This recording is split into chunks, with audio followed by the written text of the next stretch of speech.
हर area में जो है वो खड़े हैं। तो अल्हम्दुलिल्लाह गज़ा अब सिर्फ 3 दिन के फासले पर है। कल ग्लोबल समूह चौटेला के जिम्मेदारान हैं, इन्होंने हर शिफ्ट में हर बंदे से फर्दन पूछा कि अब हम हाई रिस्क जोन में हैं और बहुत बड़े खतरात हैं हम लोग।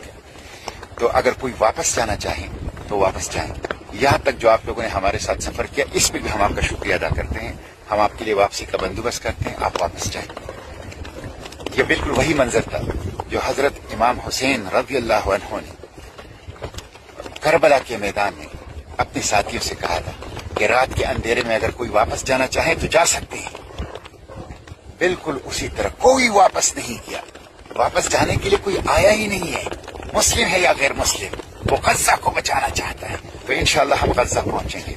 हम किसी कुर्बानी से दरेक नहीं करेंगे, हम किसी ड्रोन अटैक, किसी धमकी, किसी समुद्री तूफान से रुकेंगे नहीं। हम आगे बढ़ने वाले हैं, हम झुकने वाले नहीं हैं, हम रुकने वाले नहीं हैं, हम आगे बढ़ने वाले हैं और हाँ गज़ा तक पहुंच कर रहेंगे। पूरी दुनिया की नजरें ग्लोबल समूह चौटेला पे लगी है, इसलिए मैं सोशल मीडिया एक्टिविस्ट से कहता हूँ मुतहरिक हो जाइए, यही वक्त है। अपनी कीबोर्ड को मुतहरिक कीजिए, अपने मोबाइल फोन स्क्रीन को मुतहरिक कीजिए, अपने सोशल मीडिया प्लेटफॉर्म को मुतहरिक कीजिए, पोस्ट लगाइए और ग्लोबल समूह चौटेला की मैसेज को आगे बढ़ाइए, शेयर कीजिए, लाइक कीजिए, कमेंट कीजिए, हिस्सा डालिए ग्लोबल समूह चौटेला की इस अजीम शान इंसानी तारीख के सबसे बड़ी गैर इंसानी इमदादी काफिले की जदोजहद में।